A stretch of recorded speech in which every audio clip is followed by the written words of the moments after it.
I never thought something as small as a coffee mug could shatter my world. But that's how it starts. Not with a bang, not even a fight. Just an ordinary Tuesday morning.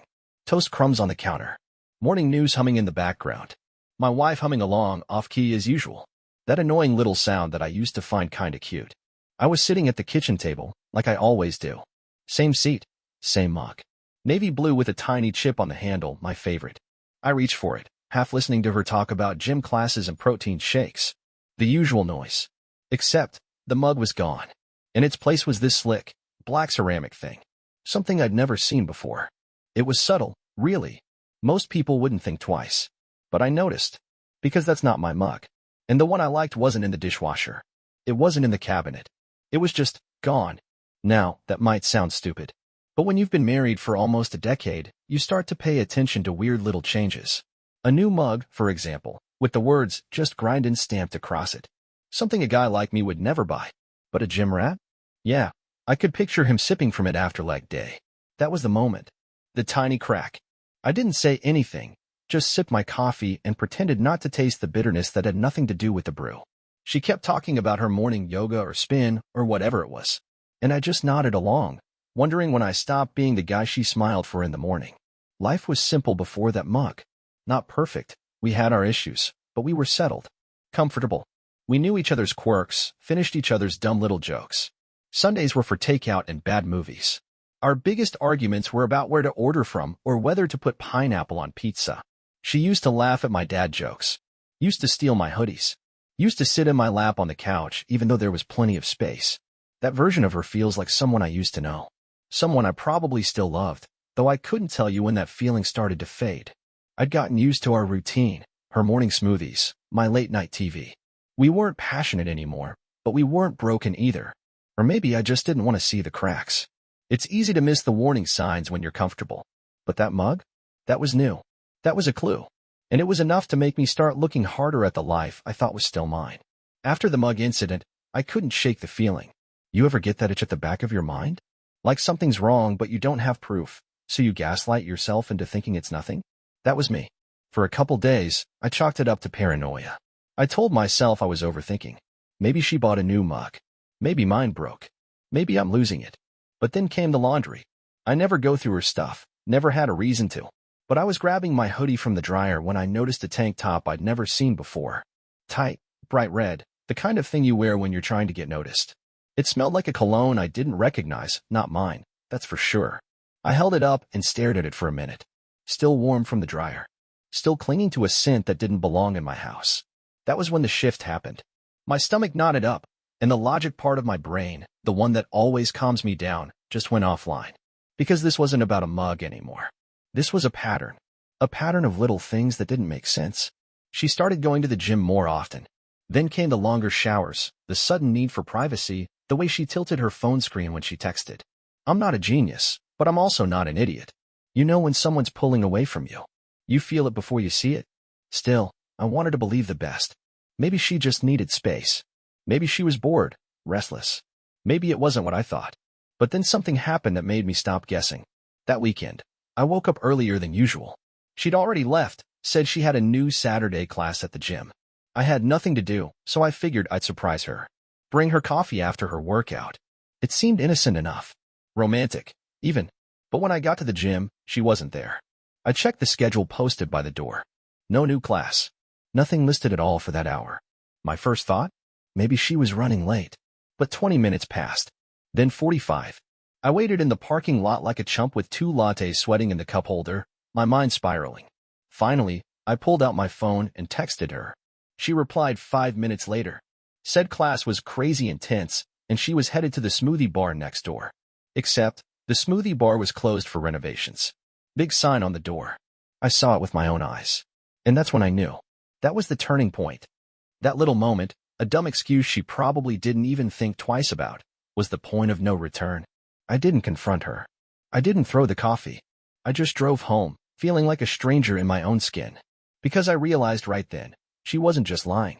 She was getting sloppy. After that Saturday, my brain basically went into detective mode, not the cool, trench coat and cigarette kind. More like the late night, scrolling through her socials, questioning every laugh kind. I didn't want to become that guy, but I didn't have much choice. Once the trust cracks, everything becomes suspect. She came home later than usual that night, still in her workout clothes, humming like she had just meditated with monks. I watched her walk past me without flinching, without guilt. That's what messed with me the most. How normal she acted. Like nothing was wrong. Like she hadn't lied to my face earlier in the day. And me? I played dumb. Smiled. Nodded. Asked how the class went. She said it was amazing, great instructor, killer playlist. The details poured out a little too quickly. Like they'd been rehearsed. I didn't argue. Didn't show my hand. Because now, I wasn't just suspicious. I was sure. But I needed to be certain. Cold, undeniable proof. Something I could hold in my hands when the day came that she tried to gaslight me into thinking it was all in my head. So I started paying attention, really paying attention. Her phone never left her side anymore. Not even to go to the bathroom. Her gym bag suddenly had perfume in it. And she started showering after she came back from the gym. Before, she used to be sweaty and smiling when she walked in. Now she smelled like coconut body wash and had damp hair. She was washing him off before stepping back into my house. I couldn't sleep. I'd lie in bed, pretending to doze off, while she scrolled through her phone under the covers, screen turned just out of my line of sight. I'd hear her giggle sometimes. That soft little giggle that used to be for me. Every time she reached for that phone, I felt a little piece of me rot away.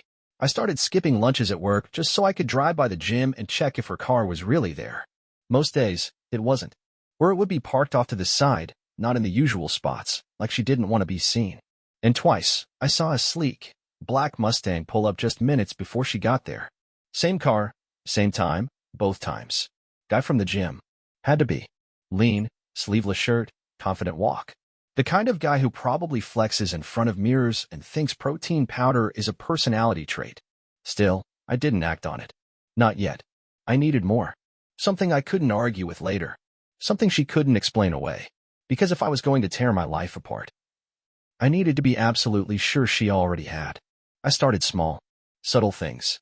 Just enough to gather intel without tipping her off. First, I installed a cheap GPS tracker in her car. Amazon, $29, arrived in a nondescript box.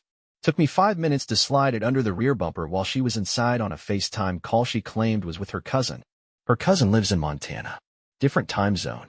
Pretty sure they weren't talking about spin class at 11 p.m. Then came the receipts. Literally. I started checking her gym bag when she left it unattended, which wasn't often, but every now and then she'd get distracted watching her reality shows and forget to take it upstairs. I found a crumpled smoothie receipt from a cafe that wasn't even remotely near her gym. Same day she said she was too sore to leave the house. I started building a folder. Screenshots. Mileage logs. Gym class schedules versus her actual location. I even made a burner email. Yeah, I was that far gone, and signed up for her gym's newsletter just so I could see when classes were actually happening. Turns out her favorite core burner class was canceled 3 weeks ago. She hadn't missed it once. And then, the tipping point, the gym selfie. She had posted it on her story.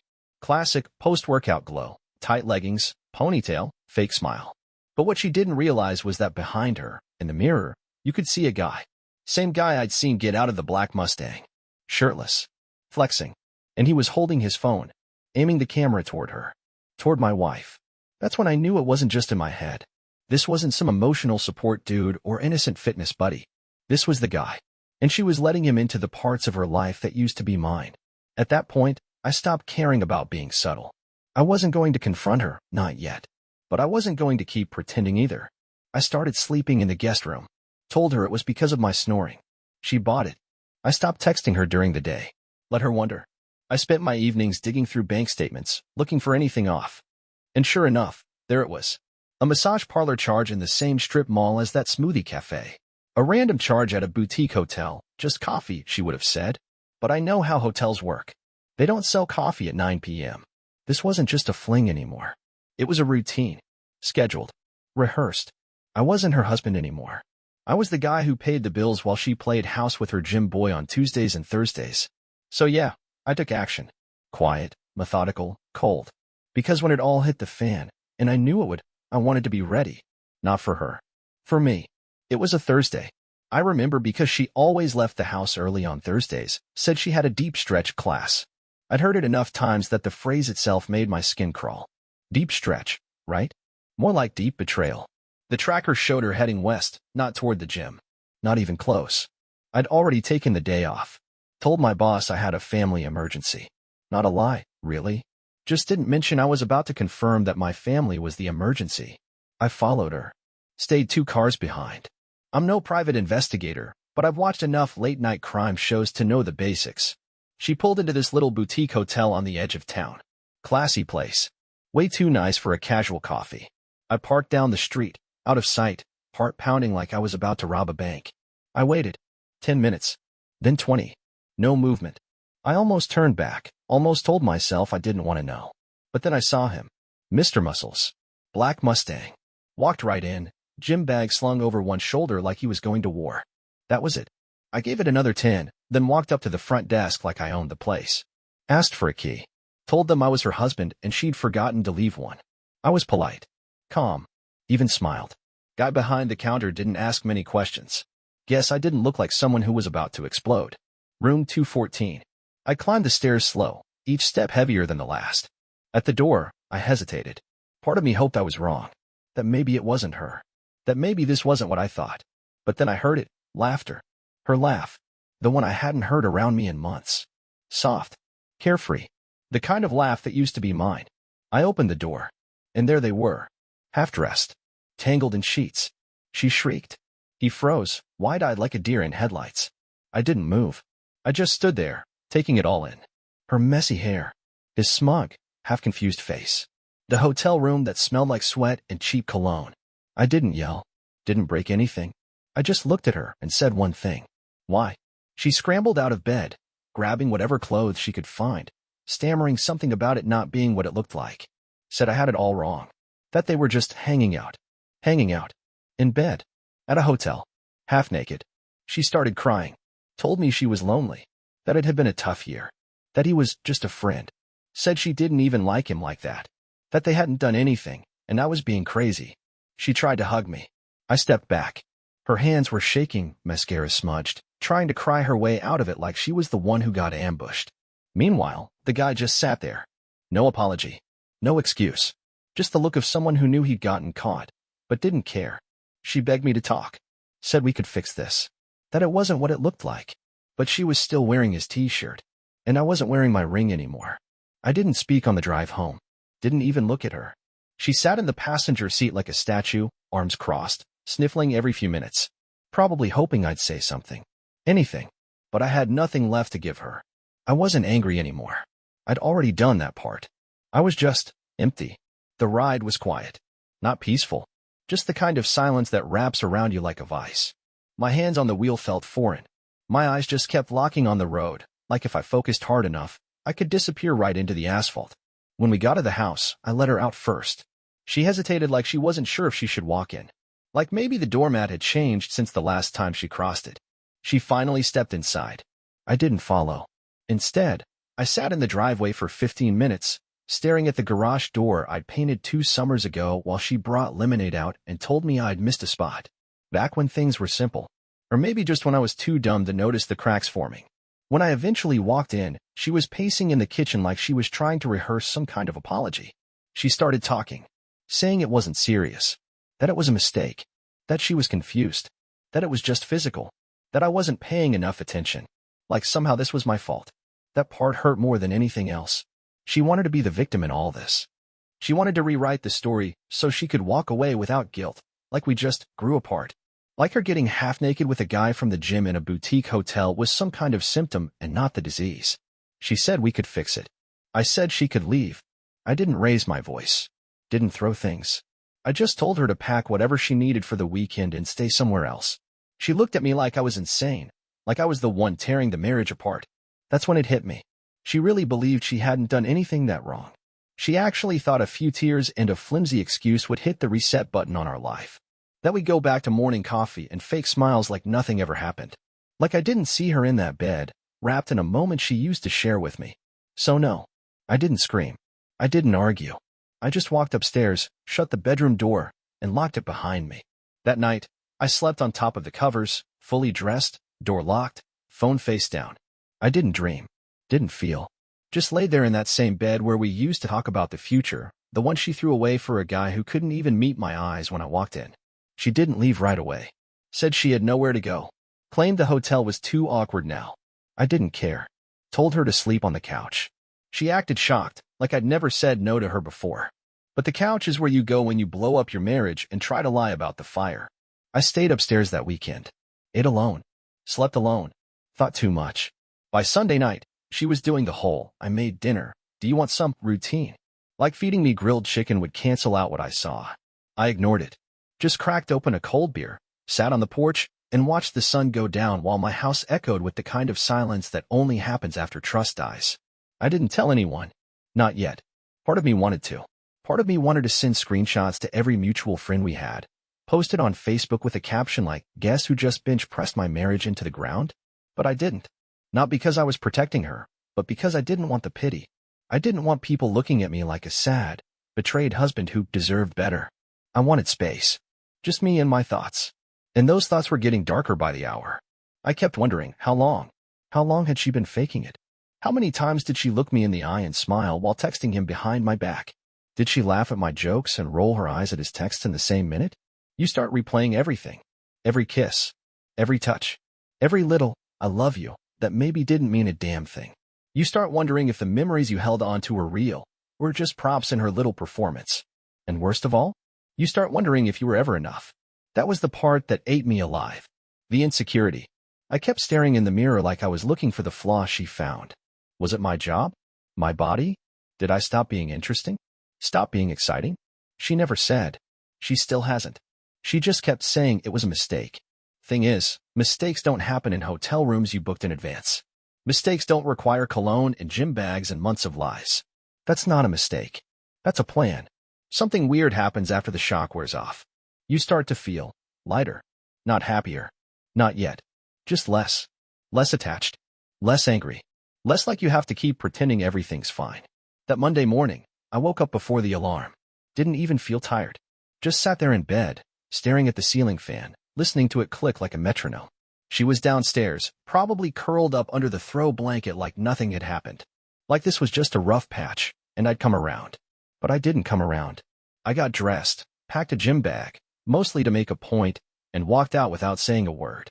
At work, people asked if I was all right. I gave them the same answer I gave when my dad died. I'm good. Just tired. No one questioned it. No one ever does. But something had changed. I wasn't walking around like a broken man. I was walking around like a guy with nothing left to lose. There's a strange kind of power in that. When you stop caring about the outcome, the fear disappears. The need to fix it disappears.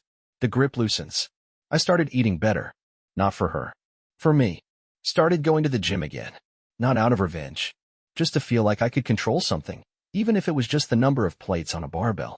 I was moving forward, one lift at a time. Meanwhile, she kept playing house. Laundry folded. Dinner made. Like some part of her thought if she acted like a good wife again, I'd forget the hotel room. Forget the lies. Forget that I ever saw her wrapped up in someone else's life. She didn't get it. I wasn't waiting for her to change. I was waiting for me to. And it was happening. Quietly, under the surface. I stopped checking her phone. Not because I trusted her, but because I didn't care what she was hiding anymore. I'd already seen enough. She started asking if I wanted to talk about it. But we were long past talking. Because once someone shows you who they really are, and they look you in the eye and lie anyway, there's nothing left to talk about. I started sleeping better. Smiling more at work.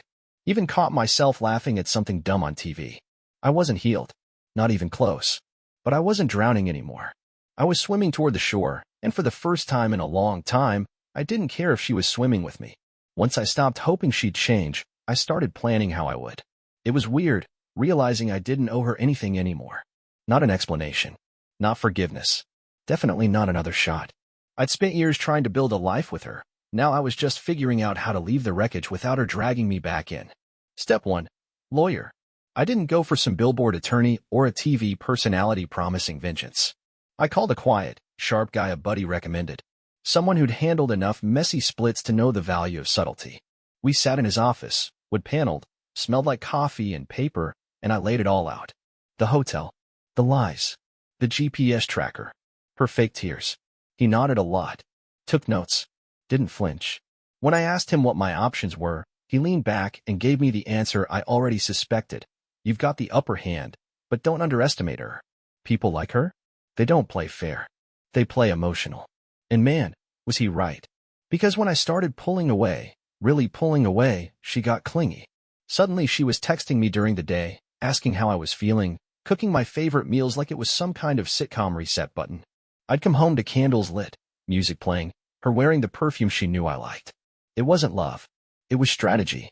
She could feel the shift, and she hated it. I wasn't her backup plan anymore. I was slipping out of orbit, and she was trying to tether me back with lasagna and memory lane. But I had my own checklist now. I moved half my money into a separate account, transferred the car into my name, started scanning the house for everything I'd bought, not because I was attached to the stuff, but because I wasn't about to let her walk away with the flat screen and the espresso machine I paid for while she was playing footsie with Gym Guy. I also got smart about my paper trail. Started documenting everything. Screenshots, bank statements, a log of her comings and goings, just in case she decided to get clever and try to flip the narrative later. You'd be surprised how quickly a guilty person can start rewriting history when they realize they're losing control. Through it all, I didn't yell, didn't accuse. Just let her twist in the discomfort of my silence. Let her feel the void she created. Because here's the truth. Once a man accepts that the woman he loved is gone, really gone, he doesn't need revenge. He just needs an exit. And I was almost there. It happened on a Tuesday. Funny how the biggest moments in your life never come with warning sirens or dramatic music. Just another plain day, with bills on the counter and coffee in the pot, until suddenly, everything hits the fan. She must have sensed something. Maybe it was how quiet I'd been. Maybe it was how I didn't even flinch when she mentioned she was thinking of cutting back on gym time. That was her tell, by the way, trying to unring the bell with weak promises like, I just want to focus on us. Except there was no us left to focus on. That morning, I left a manila envelope on the kitchen table. Inside was a copy of the preliminary divorce papers, a list of things I wanted to keep, and a note that said, don't speak to me unless it's about logistics. I left for work before she woke up. Around noon, I got the first text, then 5 more, then a missed call, then another. The last one was just her name in all caps with no message, like shouting through a screen was going to slow me down. By the time I got home, she was waiting, standing in the living room with the envelope in her hand like it was some kind of insult instead of exactly what she deserved. She went from calm to hysterical in record time. First it was, I can't believe you'd do this. Then it was, this is so cold. Then she pivoted to rage, you're just going to throw everything away? Over one mistake? One mistake. She really thought that's what this was. As if I'd stubbed my toe on our marriage and overreacted. I stayed calm. That probably made her even angrier. She kept pressing, getting louder, arms flailing like she was trying to physically swat away the consequences of her own actions. Then came the lies. Said nothing ever happened with the guy. That I misunderstood. That he was just someone she vented to. That I was twisting things. Making drama. I didn't even respond. That silence? That was the moment the roles reversed. She wasn't in control anymore. And she hated it. She couldn't manipulate me with tears. Couldn't confuse me with half-truths.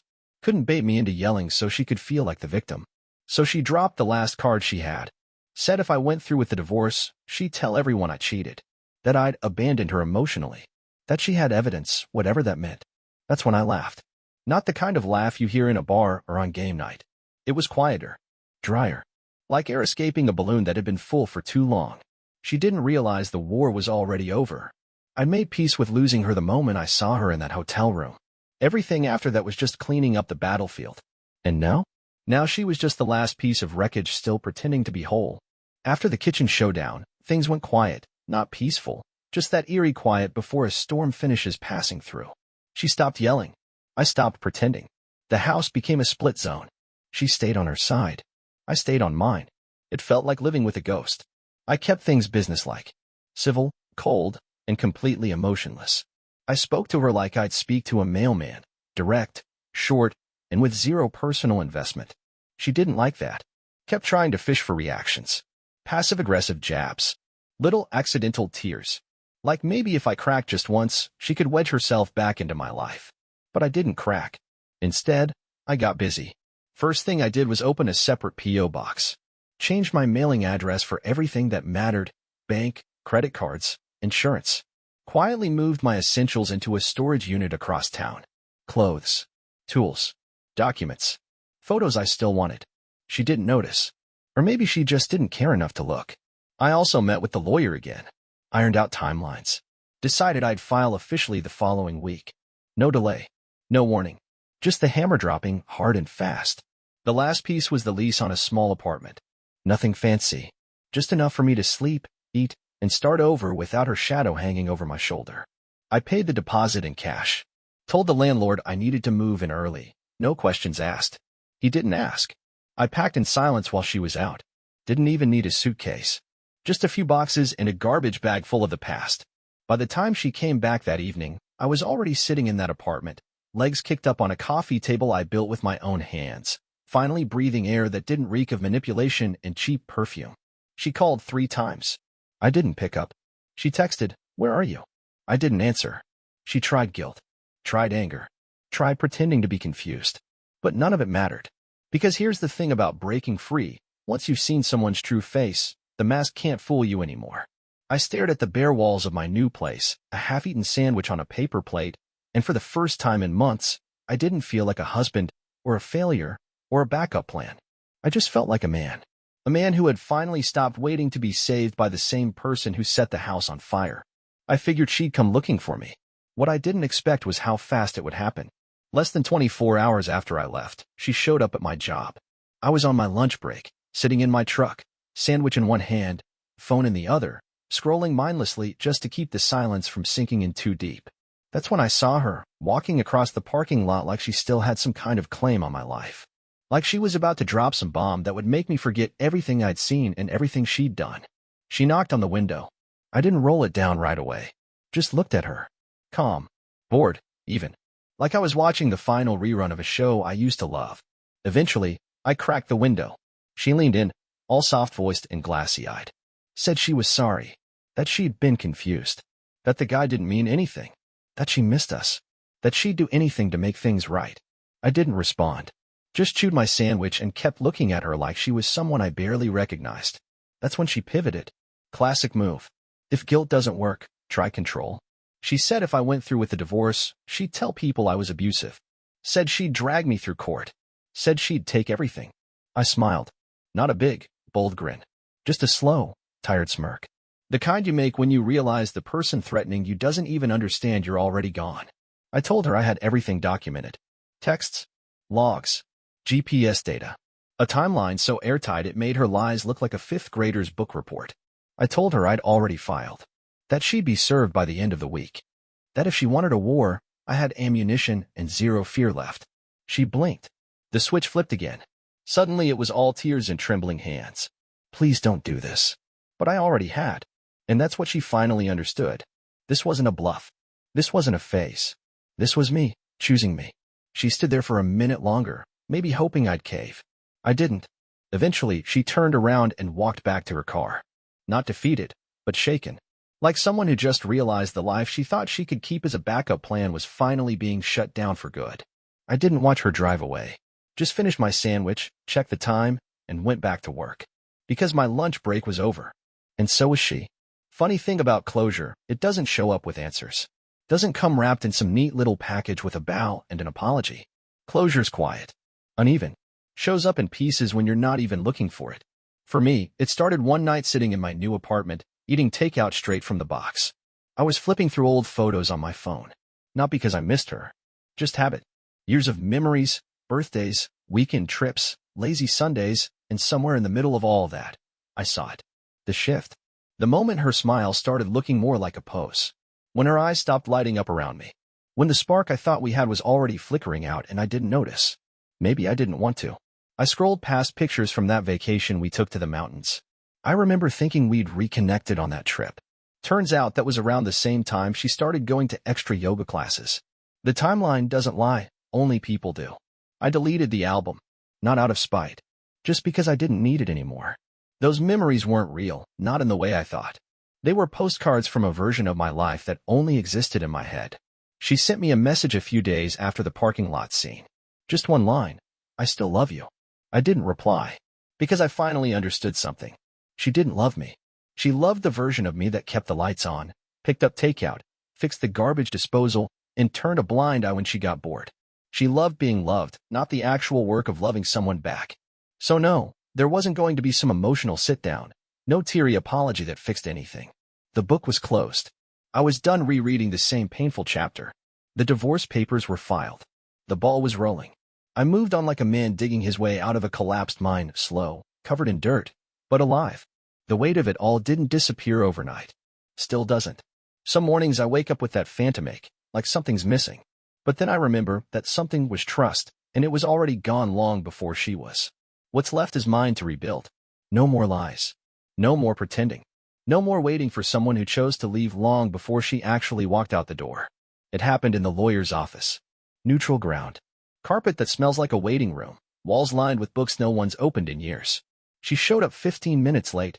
Some things never change, wearing that same fake calm she used to put on when she knew I was mad but didn't want to deal with it. We hadn't spoken in person since the parking lot. Just emails and formal paperwork. Cold, transactional. Like we were finalizing the sale of a car, not ending a decade of our lives. She sat across from me, folded her hands like she was about to say something profound. And for a second, I braced myself for some last-minute twist, a confession, an apology, maybe even a fight. But she just said, "I still don't understand why you're doing this." That was it. Not, "I'm sorry." Not, "I made a mistake." Not even, "You didn't deserve that." Just confusion. Like she was the one being abandoned. I looked at her, really looked, and I didn't see my wife anymore. Just a person I used to know. Someone who wore my last name and lived in my house but checked out a long time ago. She wanted me to explain, to make it make sense. But the truth was, I didn't know her closure. She had her chances. I told her the papers were final. That she'd get the official notice in a few days. That everything had been divided fairly, probably too fairly, considering. She said something about still wanting to be friends. I almost laughed. Friends? With the woman who lied to my face while another man left his cologne in my sheets? I told her no. Gently, but firmly. Not out of hate. Just because I needed a clean break. No blurred lines. No back doors left open. This chapter was closed, nailed shut, and buried 6 feet deep. She nodded like she understood, but I could tell she didn't. She thought this was temporary. A cooling-off period. But I was done burning. As we walked out, she tried to hug me. I stepped back. She gave a half-smile like she was embarrassed, then turned and walked down the hallway, heels clicking like the final seconds on a clock winding down. And just like that, she was gone. I stood there for a moment, breathing in the quiet. No drama. No fireworks. Just a man who finally chose peace over pain. I didn't feel triumphant when the divorce was finalized. There wasn't some big moment where I raised a fist in victory or popped a bottle of something expensive. It was quieter than that. Just an email from my lawyer. It's done. I stared at the screen for a minute. Read those 2 words over and over. Then I closed the laptop and went outside.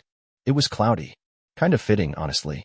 The kind of day that doesn't try too hard to be anything, not sunny, not stormy. Just in between. Like me. I stood in the driveway of my new place, looking at the sky, hands in my pockets, wondering what a single man in his late 30s is supposed to do on the first day of the rest of his life. I didn't have the answer. Still don't. I don't have a 5-year plan or a color-coded calendar. I don't know if I'll stay in this apartment or move somewhere new. I don't know if I'll date again, or trust again, or ever fully shake the feeling that part of me got left behind in that broken-down version of my marriage. But I know this. I'm not looking back. She texted me a week later. Just a simple, "Hey." No punctuation. Like we were still in the same world. I didn't answer. Not because I was angry. Because I was done. That version of me, the one who second-guessed himself, who bent over backwards to keep the peace, who ignored the red flags and drank from the poison well, he's gone. Buried somewhere between the first lie and the last excuse. These days, I sleep better. I eat when I'm hungry. I laugh more, even if it's just the dumb stuff on the internet. I started working on my old woodworking projects again. Built a new coffee table. Sanded it down smooth. It doesn't wobble. Doesn't creak. It just holds its weight like it's supposed to. Like I'm learning to. People ask if I'll ever forgive her. I usually just shrug. Not because I don't know, but because I don't care enough to decide. I'm not bitter. I'm not broken. I'm just rebuilding. And maybe that's enough for now. What comes next? I'm not sure. But at least this time, I'll be the one choosing it.